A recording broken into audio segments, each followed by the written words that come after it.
He would sequester himself, keep himself to himself. He wouldn't allow his father to have any effect on him at all.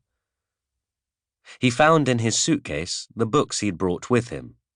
History 2, Add Maths, Statistics, Contents and Meaning, Macbeth, and, at the bottom of the case, wrapped in his pajamas, a book he'd taken from his mother's shelf. Adjusting the books around it to close the gap it had left. Dark Obsession, subtitled A Passionate Story of Love Overshadowed by Memories of the Past. On the cover, a man with wavy golden hair, his shirt open to his waist, his chest gleaming like a shield, was turned towards a woman, her chin tilted up at him, her eyes closed, her fingers curling at his shoulder. Fahad opened the book and reread the first line, which was delicious, then closed it, buried it at the bottom of his case, and tucked the case beneath his bunk, pushed the edge out of sight with his toe. His mother would be packing for London today. Her cases would be open across the bed, her shoes in their shoe bags nestled against one another, her freshly laundered outfits laid out over the bed cover in their plastic sheaths. On the plane, they liked to sit in the seats at the very front. "So we're first to arrive," his mother would say with her little laugh sharp as cut glass. Everyone wanted those seats, but his mother spoke just so to the attendants at check-in.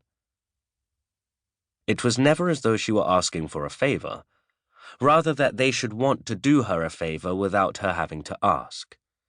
It was in the tilt of her chin, the way she held their gaze and pressed her perfectly painted lips together, the way she narrowed her eyes and nodded them towards the conclusion she wanted, a conclusion that was somehow inevitable.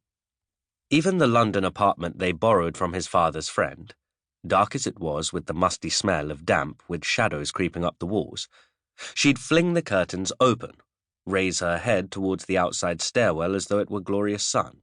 She'd plump the tired cushions on the sofa. She'd tidy the crystal ornaments on the side tables. She'd buy tight little bunches of narcissus from the corner shop and arrange bouquets around the house. And it would become somewhere different. Their English cottage, and barely a short walk from Harrods.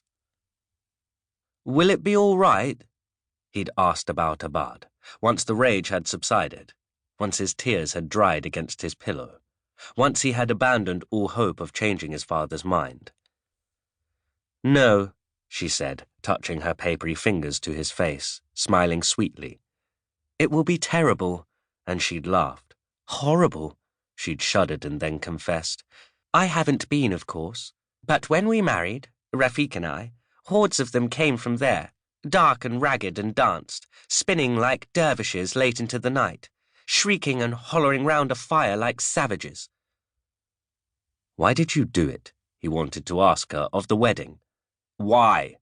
He wanted to ask her and shake her by her thin shoulders. The train passed within a tangle of motorways, some half-finished, some ending mid-air, protruding rusting girders from their concrete slabs.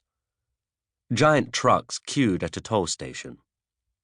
The train sped beyond them, and now there was only desert. Pale, flat sand dunes to the horizon, an occasional bush of some spidery plant. His heart became loud and knocked urgently against the front of his chest. He imagined Karachi receding into the distance, and he had to see it. He ran down the passageway outside his room to the door through which he'd climbed into the carriage. Its handle was a giant lever, which he gripped as though he might with all his weight release it. He lowered a window in the door and leaned out as far as he could, the hot air whipping grit at his cheeks and in his ears, but all he could see was the rest of the train, the other carriages snaking behind out of a shimmering haze. He shouted. He cried out as shrilly as he wanted. Sounds, not words, that the wind snatched from his mouth, made vanish. But even here, beneath the whup of the wind about his head, he could hear the sound of his father's voice, hear him calling his name, and when he ducked back into the carriage, he heard it once again, more clearly, from the room at the other end of the passageway.